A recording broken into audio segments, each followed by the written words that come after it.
Olá, meus caríssimos amigos, boa noite, bom dia, boa tarde, seja a hora que for que você estiver assistindo essa live, ainda dentro do projeto de 7 anos do nosso escritório. Nós hoje vamos receber um dos advogados mais especiais da nossa banca, da nossa pessoa jurídica, do nosso escritório, que é o doutor Daniel Barros.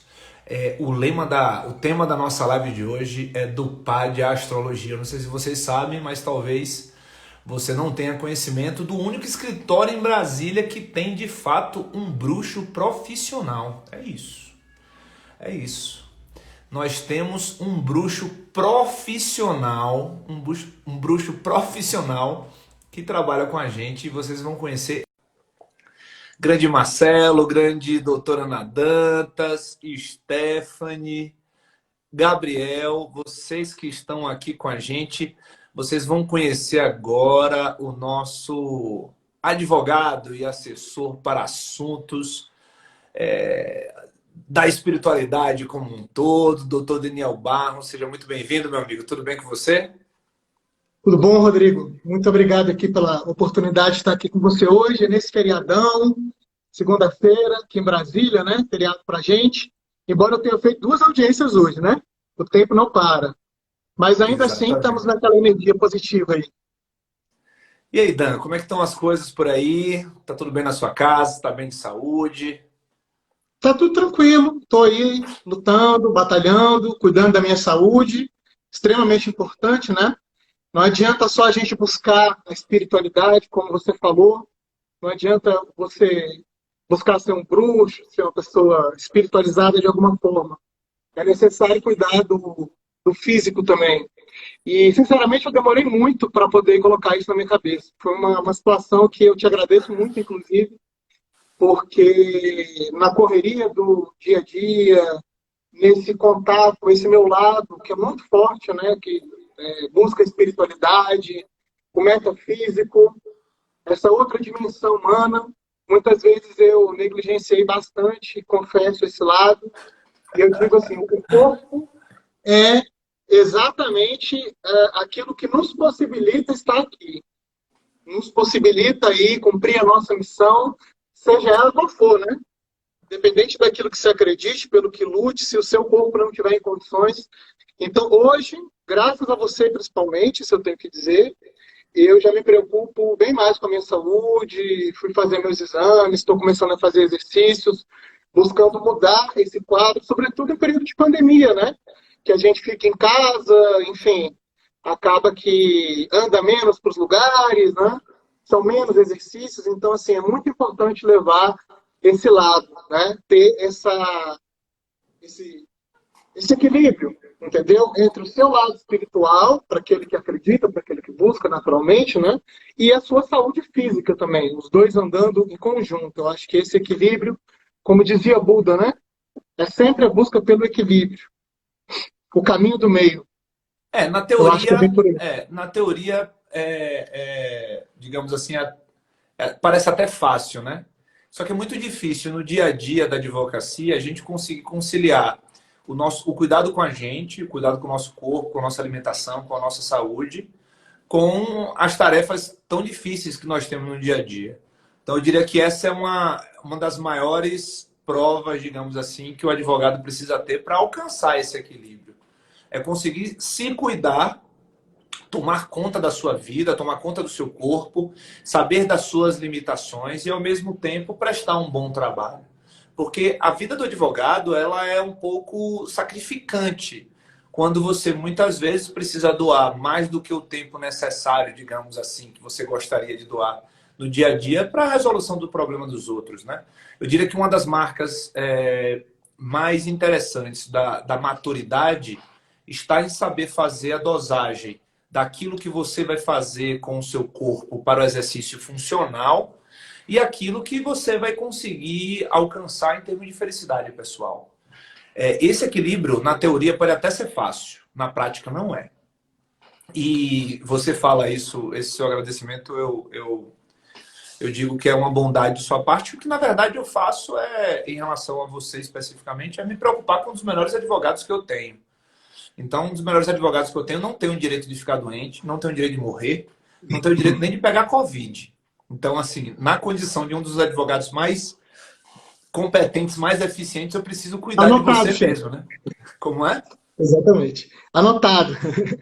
Eu preciso cuidar de você, preciso cuidar do seu bem-estar. Por isso que eu sou tão chato com o fato de você precisar se cuidar na condição de advogado. Para quem está chegando agora, essa live ela faz parte de um projeto de comemoração de 7 anos do meu escritório. E eu, todas as segundas e quartas-feiras, eu estou fazendo uma entrevista, um bate-papo com cada um dos advogados do meu escritório. Daniel, que está aqui conversando com a gente hoje, é um advogado muito querido, um amigo muito querido e especialista em processo administrativo disciplinar. É o cara que dá aula aí para quem quiser sobre o dia a dia dos PADs na esfera pública federal. Daniel, deixa eu te fazer uma pergunta bem específica sobre isso. Como começou a sua advocacia, essa especialização em processo administrativo disciplinar? Onde surgiu essa paixão e com base em quê? De onde veio isso? Bom, eu comecei a advogar em 2009 e logo em 2010 apareceu uma oportunidade para fazer um trabalho junto a um sindicato. Inclusive, nós estamos aí até hoje, o escritório ainda o representa, e exatamente nessa área de processo disciplinar. Para mim foi um grande desafio, logo de início. Eu achei que seria uma missão muito difícil. Primeiro porque eu já peguei um caso daqueles praticamente impossíveis, né? Extremamente difíceis. Já entrei ali com uma situação, uma bomba gigante. E segundo porque, veja, o processo administrativo disciplinar é uma área altamente especializada, que já funciona dentro de uma área especializada, que é o direito administrativo sancionador, que já é uma especialização do direito administrativo. Sim. É uma área que tem muitas nuances distintas. Nós temos diversas legislações. Só na área federal, como você falou, por exemplo, além da Lei 8.112, por exemplo, para os policiais federais, você tem nuances da Lei 4.878, que, por exemplo, muda a situação das comissões de disciplina, que passam a ser comissões permanentes e não comissões montadas para aquele ato. Pode parecer que não, mas isso faz uma diferença imensa. Você tem uma comissão especializada que faz os processos disciplinares e você tem ali comissões que são formadas para aquele ato. Ou seja, dentro da própria área federal, que é o que eu estou querendo dizer, você já tem uma divergência de legislações. É claro que a base constitucional do direito sancionador permanece, né, com relação à juridicidade, devido ao processo legal, a LPA também, enfim. Essa base toda permanece, mas existem muitas nuances. Então, quando eu comecei a advogar nessa área, eu vi que seria, assim, uma grande missão. É algo muito difícil, porque normalmente um servidor que responde a processo administrativo disciplinar é um servidor que está muito abalado. Imagine, uma pessoa que busca o serviço público, ela busca o quê? Estabilidade. E o que o processo administrativo é? Algo que pode afetar essa estabilidade. Algo que pode afetar toda a vida da pessoa. Como a doutora Carolina falou aqui na sexta, assim, a gente trabalha, vamos dizer assim, com a alma das pessoas, né? É importante para elas. Aquilo que a gente faz tem muita diferença na vida delas, faz muita diferença na vida delas. E no processo disciplinar não é diferente. O servidor público fica extremamente desamparado. É um trabalho até, de certa forma, que tem um lado psicológico também, né, que a gente precisa entender aquilo que a pessoa está passando. Muitas vezes, pelas peculiaridades do direito administrativo sancionador, sobretudo no processo disciplinar, onde o tipo é aberto, né, onde a transgressão disciplinar ela pode ali estar aberta a uma série de interpretações diferentes, o servidor fica ainda mais confuso e inseguro. Porque ele não sabe se aquela conduta, aquele ato dele, pode se materializar numa simples advertência, pode se materializar numa suspensão, ou pode fazer com que, muitas vezes, ele perca o ganha-pão da família dele. Então, é algo muito sério, que eu vi que não tinha, à época, muitos advogados especializados aqui em Brasília que trabalhavam nessa seara. Então, eu caí de cabeça mesmo, comecei a estudar, comecei a trabalhar o máximo possível e comecei a me apaixonar especificamente por essa área. Então foi assim que eu comecei e isso foi 2010. Já vai fazer aí uns 10 anos aí que eu Ô, estou Dan, nessa deixa eu te fazer pegada. uma pergunta. Qual seria a maior dificuldade, na sua experiência com processos administrativos disciplinares? Qual seria a maior dificuldade que você encontra nessa advocacia específica de processo sancionador? É o dia a dia, é a dificuldade, é a ausência de regulamentação do exercício dessas comissões disciplinares, o contato com as comissões disciplinares. Qual seria a maior dificuldade que você enxerga para o advogado que quer começar a trabalhar nessa área específica de processos administrativos? A advocacia administrativa, no caso, a advocacia administrativa lícita, não o tipo penal, a advocacia Sim. administrativa. Bem, eu me recordo que recentemente nós fizemos uma audiência em que você chegou para os membros da comissão e disse que no processo disciplinar, se a pessoa que está respondendo aquele processo é chamado de acusada, significa que o outro lado necessariamente tem que ser o acusador. Aquilo me marcou e eu vejo muito dentro dessa linha.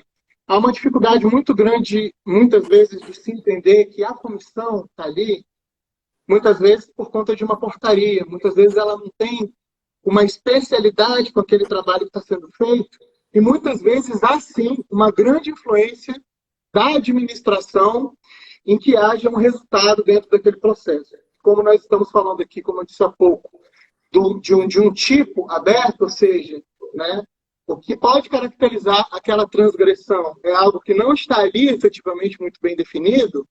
Eu acho que esse é um dos grandes desafios que tem o advogado entender como lidar com a comissão de processo disciplinar. O advogado entender que ele não pode deixar o processo dele até chegar ao final, que ele precisa ir lá conversar com os membros da comissão, que depois ele não pode abandonar, ele precisa fazer memoriais, ele tem que ir lá conversar com a autoridade julgadora.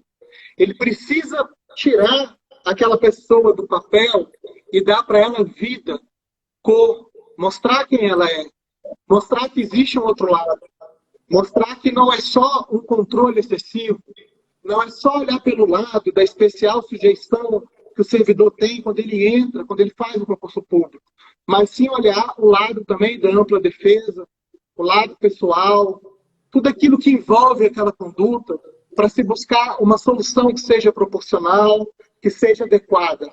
Eu acho que a principal dificuldade que eu vejo é exatamente dos advogados não terem muito contato com as comissões, deixar o processo ir e achar que ele só precisa se manifestar na fase de defesa. Eu acho que seria por aí que eu vejo mais. Dentro da sua... É difícil falar do seu cotidiano, da sua vida, porque é muito a nossa vida, né? Mas eu quero saber a sua visão específica. Quais são os grandes desafios que um advogado que é de uma outra área, da área criminal, por exemplo, ele vai ter na atuação de um processo administrativo sancionador? E eu te pergunto isso por um aspecto. Costumeiramente, nós observamos que advogados de outras áreas, eles vão atuar num processo administrativo sancionador e, em regra, isso não dá muito certo. Por que você... porque aqui você deve... onde você imputa, digamos assim, a responsabilidade, digamos assim, em qual aspecto de não dar muito certo essa advocacia feita por advogados criminalistas ou advogados trabalhistas, na advocacia feita em processos administrativos disciplinares? Qual é o ponto-chave que, em regra, você enxerga que dá errado, que tem uma simbologia negativa ali? Bom, com relação aos advogados criminalistas, eu acho que assim, há uma mudança de concepção que precisa ser entendida para se trabalhar no processo disciplinar. Em primeiro lugar, o sistema penal é um sistema garantista. Isso já muda tudo. O sistema administrativo, né, disciplinar, sancionador, ele respeita os direitos constitucionais, mas ele não é necessariamente sistema garantista.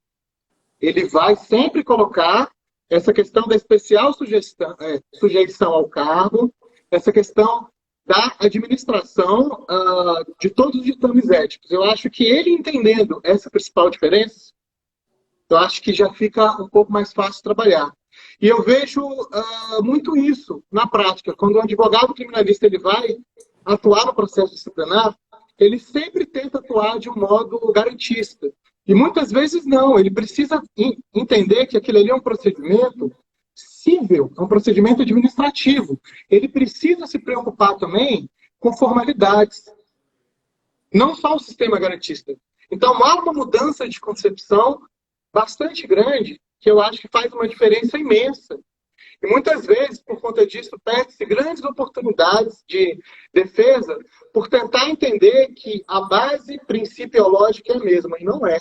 É uma base distinta, são sistemas distintos. Naturalmente que na fase de aplicação da sanção, você tem ali uma proximidade com aspectos criminais, do processo penal e tal. Mas na defesa em si, né, na prática ali procedimental, é muito mais um processo civil, com respeito a garantias constitucionais, do que efetivamente um processo garantista.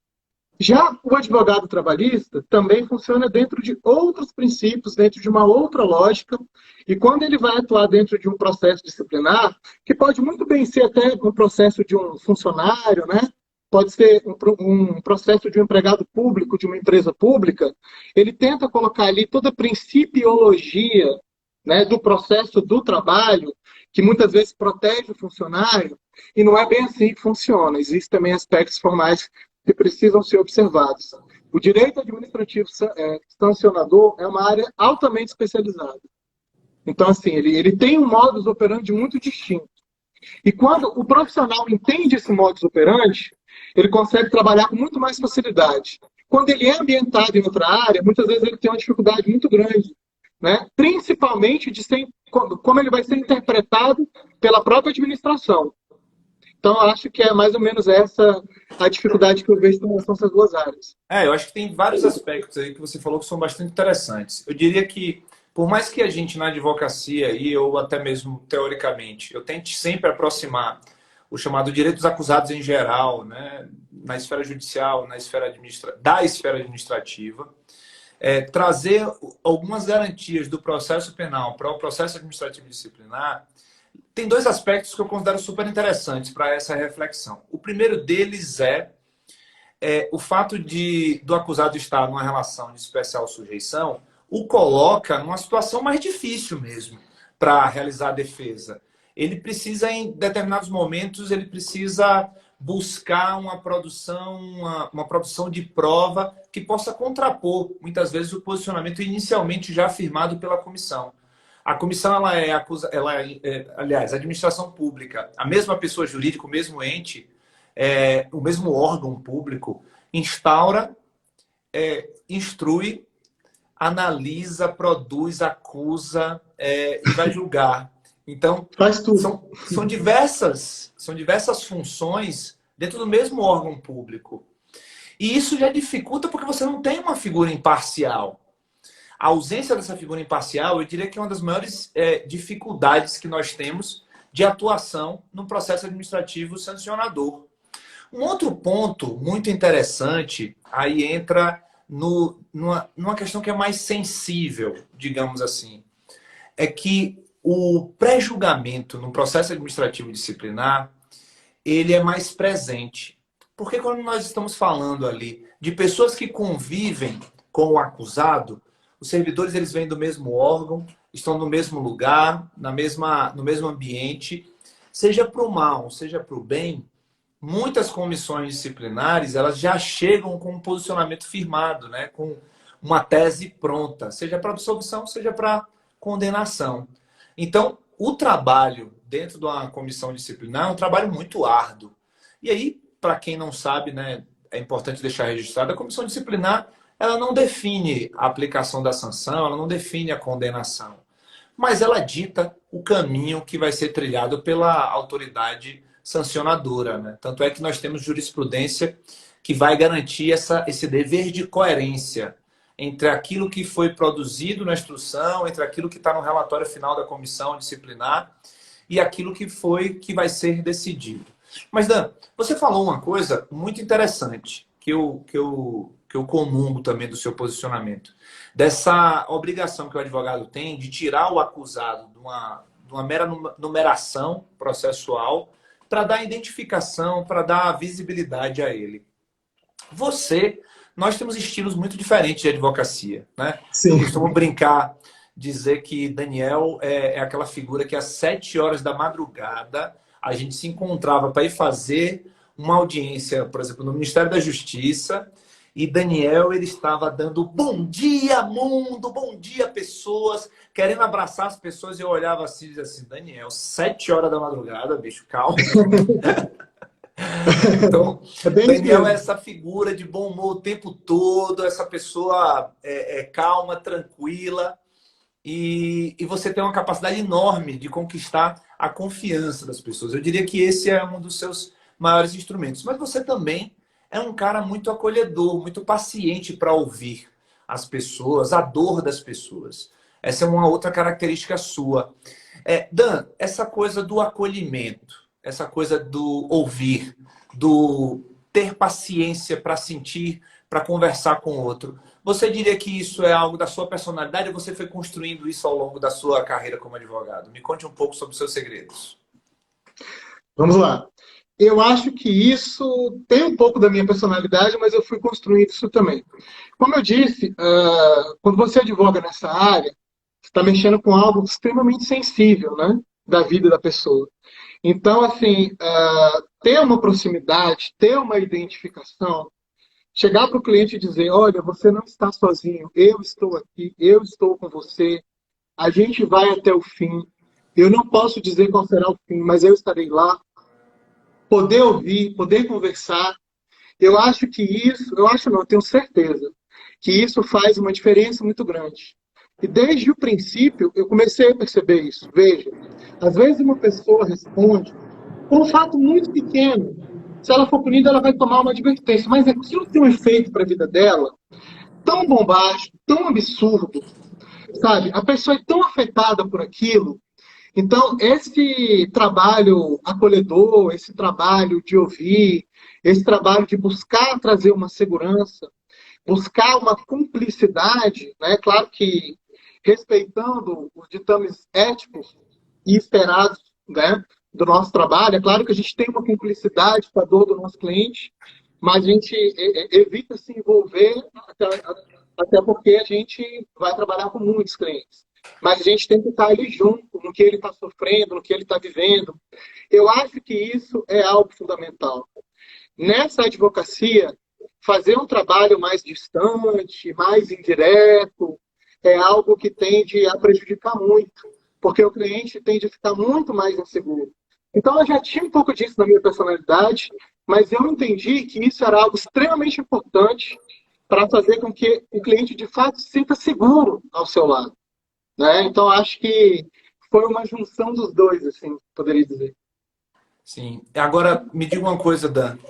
Dentro dessa segurança que você transmite e, obviamente, além da segurança, o acolhimento, essa advocacia é uma advocacia muito, muito pesada, mas, ao mesmo tempo, muito nos dá orgulho de fazer.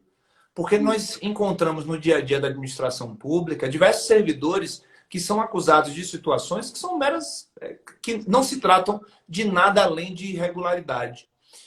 Uma dificuldade que nós temos muito grande hoje é daquele servidor que acaba assumindo funções que são funções ligadas ao controle, funções de ordenadores de despesa, pessoas que são gestores de contrato, pessoas que muitas vezes saem do seu papel comum e trivial na condição de servidor para dar algo além à administração pública.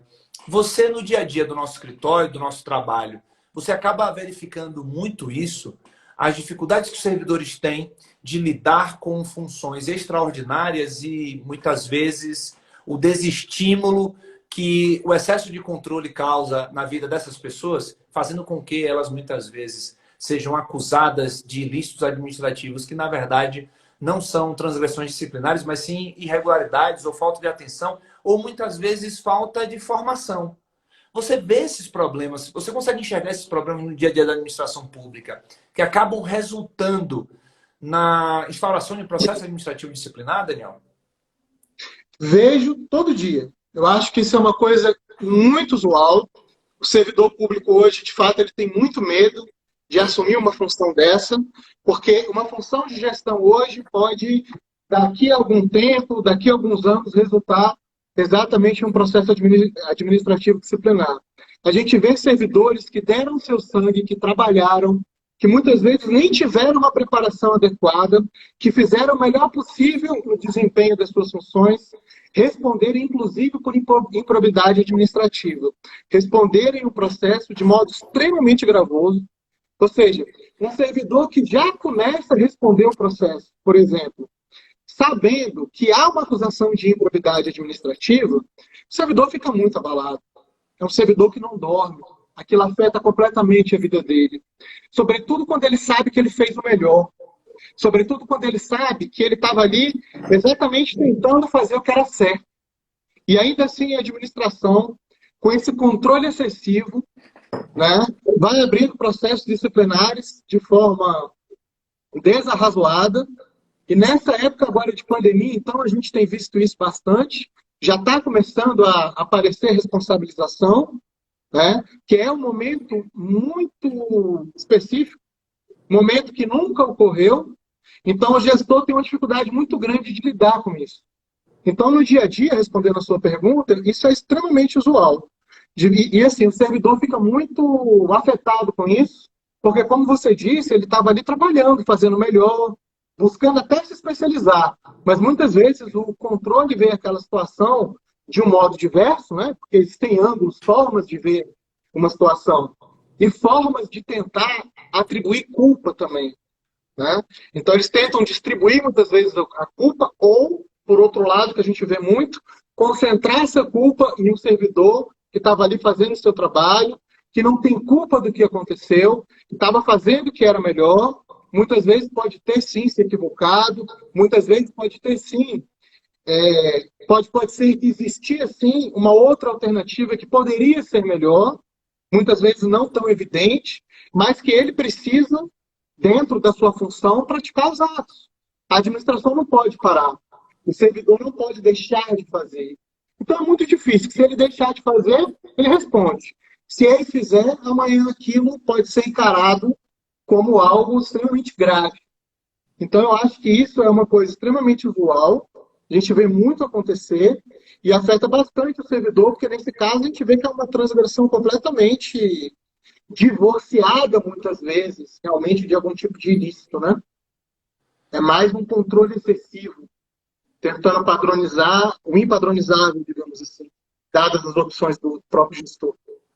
Dan, e os seus aspectos não advocatícios? Quais são as suas habilidades da astrologia? Me explica aí esse seu mundo esotérico, o que é que isso significa na sua vida? Conte pra gente um pouco desse outro lado do Daniel.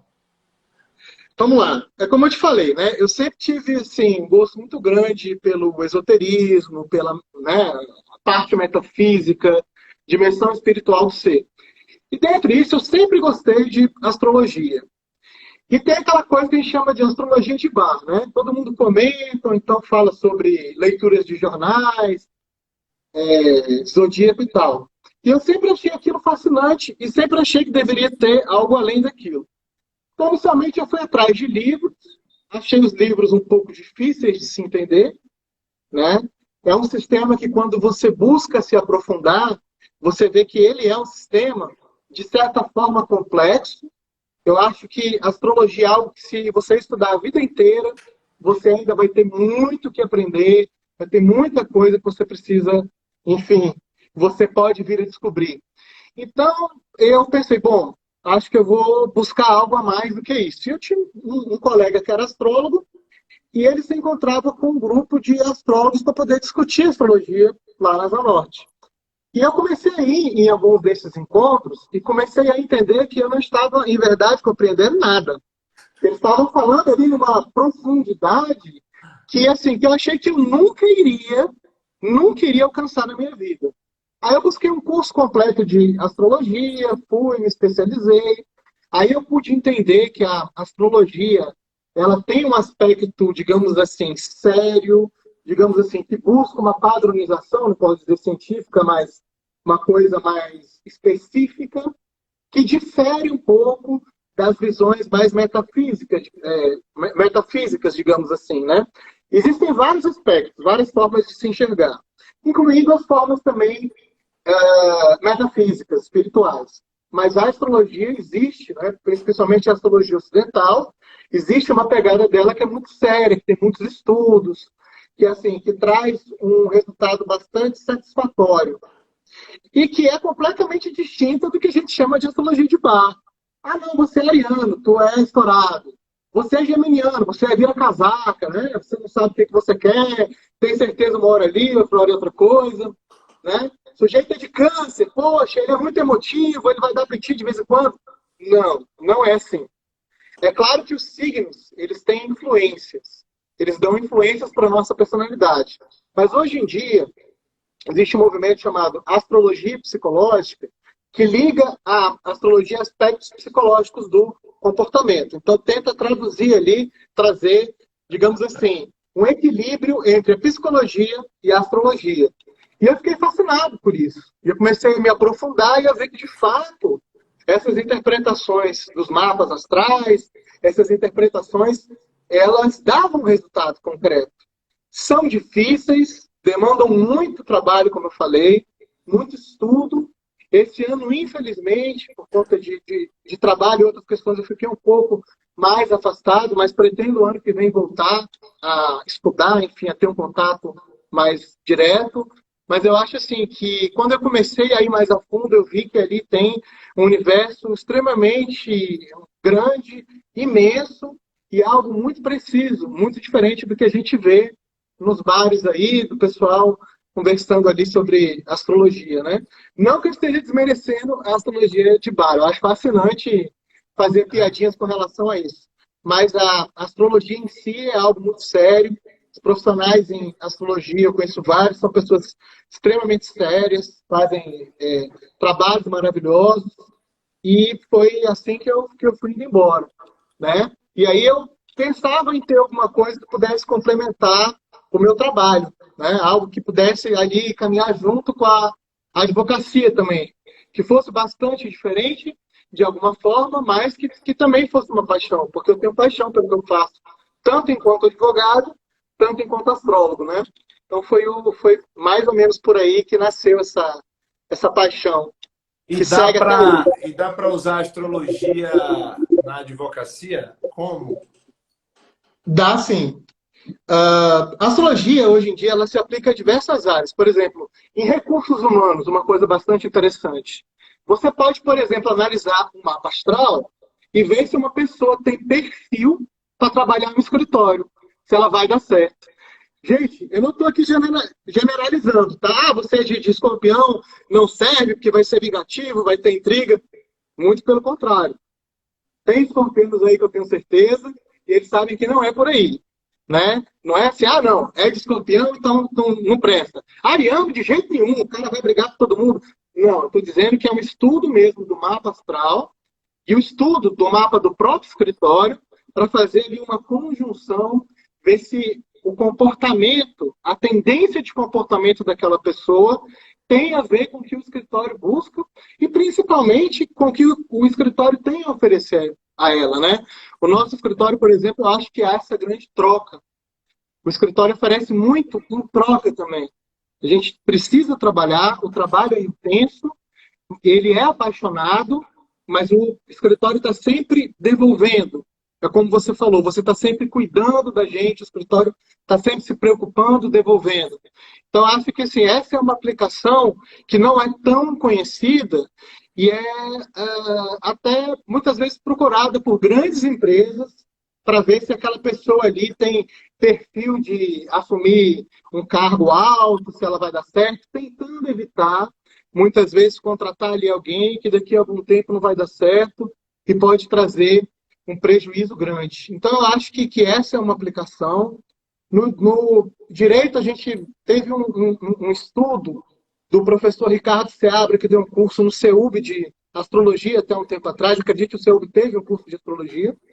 por um tempo, e ele fez um estudo com, não sei se foram 50 ou 200 advogados, uma coisa assim, sobre características em comum do mapa astral. Então, você consegue, através de algumas características, ver se a pessoa teria uma tendência, né, à advocacia. E que tipo de advocacia que teria, que seria mais indicado para ela. Então, acho que tem aplicações diversas em amplas áreas aí da astrologia hoje em dia. Que bacana. O Thiago está dizendo aqui, ó. Vamos ver aqui ó, Hum, as nossas conversas. Vamos ver aqui. Ó, veja aí para mim. o Thiago está dizendo que tudo que ele aprendeu de astrologia foi em Cavaleiros do Zodíaco. Eu acho que não serve muito, não. Né? Serve, eu acho que serve bastante, inclusive. Depois eu posso até comentar, Ah, é? por incrível que Você pareça. vai contar já já isso. A Carol Sena fala dedicação em todas as áreas. A Carol Machado pergunta aqui se você conhece alguma coisa sobre constelação familiar. Conhece? Bom, constelação familiar conheço muito pouco, não é uma área que eu atuo muito, né? Mas tem profissionais aí bastante capacitados nesse sentido. Mas trabalha já com um aspecto distinto da astrologia. Não é esse aspecto mais interpretativo apenas, né? É um trabalho que é feito de modo diferente, mas já é uma coisa que eu já não tenho muito contato, de modo que eu não me sinto muito à vontade em falar a respeito. Ótimo, ótimo, ótimo. Dan, foi muito bom aqui conversar com você. Eu queria fazer algumas perguntas agora para finalizar o nosso bate-papo de hoje. Primeiro, é saber se você é feliz sendo advogado, se é isso mesmo que você quer pro resto da sua vida. Olha, eu sou extremamente feliz em ser advogado e assim, eu tenho assim bastante convicção que é o que eu quero fazer. Espero ter realmente forças para estar sempre aí, batalhando, lutando, porque cada dia é uma luta diferente, cada dia é algo novo, mas é algo que me dá muito prazer. Eu acho que prazer é uma palavra muito importante também para a vida. A gente tem que ter prazer de fazer as coisas que nos realizem, ter essa sensação de que você está fazendo algo que está engrandecendo a sua vida. Então eu tenho essa premissa e essa vontade, toda certeza. E a última pergunta. O escritório está completando 7 anos. Você está com a gente há o quê? Há 3 anos já? Ou um pouco mais? 3 anos? Mas eu entrei, foi no dia 1º de setembro de 2016, exatamente quando o 4 anos. escritório estava mudando para a nova sede. Eu Sim, peguei essa mudança ainda. Então tem 4 anos verdade. já aí que eu estou com vocês e muito feliz, principalmente e extremamente agradecido pela oportunidade aí esse ano, do reconhecimento de poder entrar nessa sociedade, do escritório, algo que me deixou muito feliz, me trouxe muita confiança e a certeza que eu estou no lugar certo. Você é um advogado fantástico, você sabe que eu sou fã da sua dedicação, da sua organização, do seu critério muito específico na elaboração de uma defesa, o cuidado técnico, né? O orgulho intelectual que você tem é algo que se irradia para todos os que trabalham com você dentro do escritório. Você é uma pessoa muito fácil de lidar, né? Quem está no dia a dia, no cotidiano dessa vida difícil que é a advocacia, sabe que ter a paciência do Daniel é para poucos, né? Uma pessoa sempre de bom humor, uma pessoa sempre acolhedora, uma pessoa que realmente faz diferença no ambiente de trabalho, ao lado de todas as outras pessoas, todos os outros colegas, com essa sua alma enorme. Dan, muito obrigado por essa nossa conversa, por esse nosso bate-papo. É um prazer enorme estar ao seu lado. Vamos curtir esse finalzinho de noite de feriado e amanhã a gente está junto. A gente tem um monte de coisa para resolver aí dos nossos Sim, clientes. bastante. Já já eu te mando umas mensagens. Forte abraço, Beleza. meu amigo. Tudo de bom. Muito obrigado. Gente, muito obrigado a todos que, Obrigado a você, viu, que por essa estavam aqui ao oportunidade. nosso lado nesse projeto de 7 anos de comemoração aí do nosso escritório. E, Dan, um beijo enorme. Beijo. Tchau, gente. Um abraço. Obrigado, gente. Tchau, tchau.